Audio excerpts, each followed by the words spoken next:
I do have quite a few slides in here, but I put some of them in just to leave as resources after. So if I get caught up on some of these detailed slides there, you can just sort of wave me along.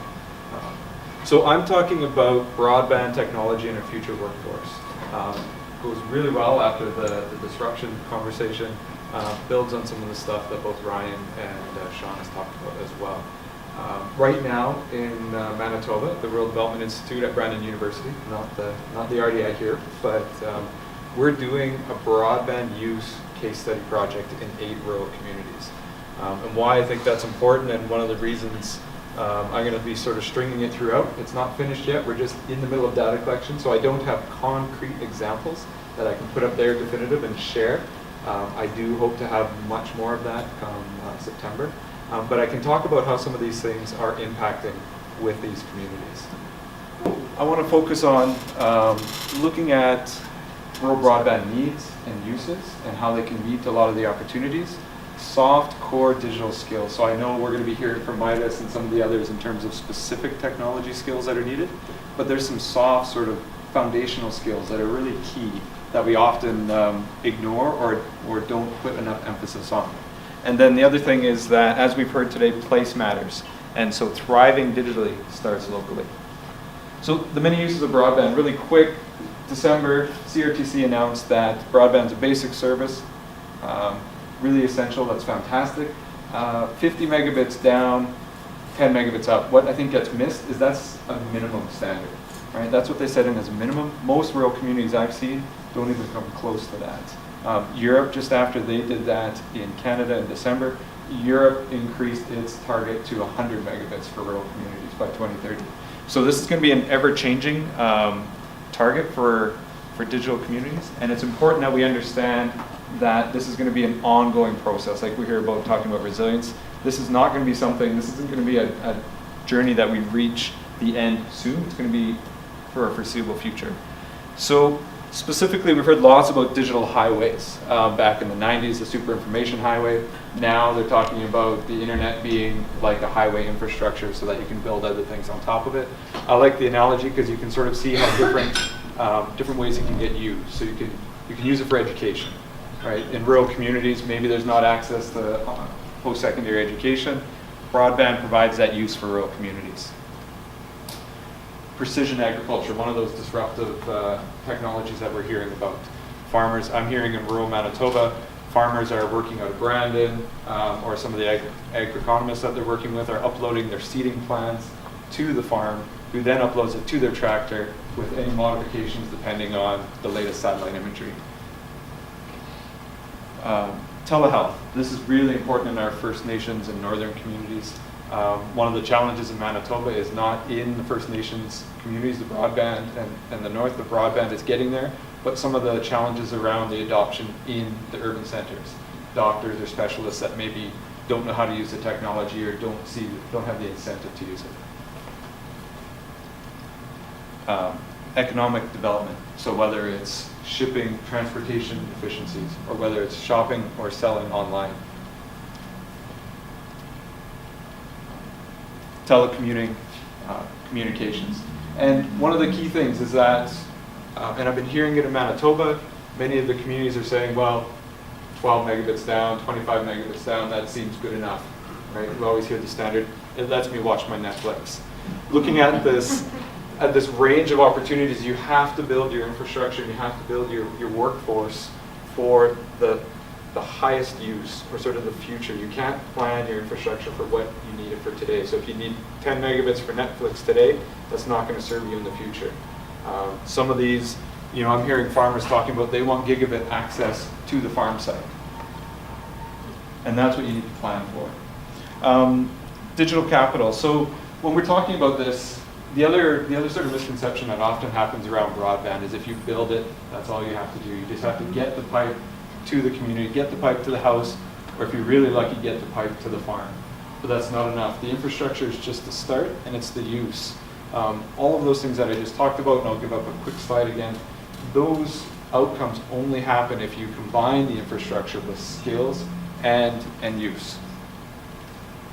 So this is one of those slides that I'm not going to go into detail, but I've left in here. It lines up some of the stuff that we heard about earlier about assets and capitals. and the different ways that you can use those using technology and the different ways that they impact. So the second piece was core digital skills. There's a lot of really important specific technologies that you need to learn about, whether it's 3D printing or how to use precision agriculture or how to drive a mining truck from Vancouver. But there's a whole bunch of core skills, digital skills, that are getting less emphasis and are not recognized as much. And so these are some of the navigational skills or the creation skills. So on one hand, while we're increasing the ability to use 3D printers or innovation zones, we also need to build on the creative side and the content creation. So you have somebody who can build a website. We've experienced this in lots of our organizations. Great, we have the housing for a website, but nobody knows how to put the content up, and nobody knows the best way to create content to speak to that audience. One of the great examples that we're finding in our communities is that the youth, they have a natural sense, as we heard, natural sense of being able to use some of these technologies. So we're going through a household survey, looks at all the different technologies, and it's a technology-specific survey. The youth, when they're answering, they'll say, well, no, I don't know how to do that, but I can figure it out. When we're asking sort of middle-aged or older generations, they say, no, I don't know how to do that, so I probably never will. Or I'd have to take some training. So there's a different concept of the core skills. And it's important that we build on those. So the creation of content, posting of content, working around the navigation. Accessing the internet is now no longer technology specific. Cell phones, iPads, computers, TVs, and it's how do you actually use that. And the last couple points that I want to make, and building on what we heard earlier, is again, change is the new normal. We see this within the development world. In terms of the economy is changing, society is changing, but it's very true within the technology world, right? The technologies that we have now are not going to be the technologies we use in 5 years, let alone 2 years. I was thinking on the way here about music. How do we access music? 10 years ago, you know, I had an iPod. I was great. I downloaded a bunch of songs off of torrents, pirating sites. We were out in the community. We're asking people if they know about Napster. So if anybody here knows about Napster, that puts you in a specific age bracket. Because youth today don't use Napster. So now it's the streaming, right? So people stream. Most people, especially the younger people, stream their music. In between, there's a whole bunch of other steps. You know, so my dad went straight from CDs to streaming. And he's missed all those steps in between. But you need to understand there's different age groups, different population groups are going to be using that technology all the way through. And so that change is constant. RPLC, which was mentioned earlier, we don't use Skype. We use something called Zoom because it seems to work better for us on Skype when engaging with multiple people on video calls. So it's going to keep changing. And it's going to be that training and understanding which technologies that you need to use for your organization, for your business. That's going to be something that you're going to have to constantly be reevaluating and looking at. And you're going to need to work with your local businesses and your local organizations. So you need to be able to, if the digital thriving is going to start locally, you need to be able to identify what are those local digital talents, local digital needs. Right? So we have people that are really skilled at content creation. We have a business over here that needs their website populated. That's a really good connect. Traditionally, instead of looking at just how do I build a website in a business and not trying to match that up, that becomes more challenging.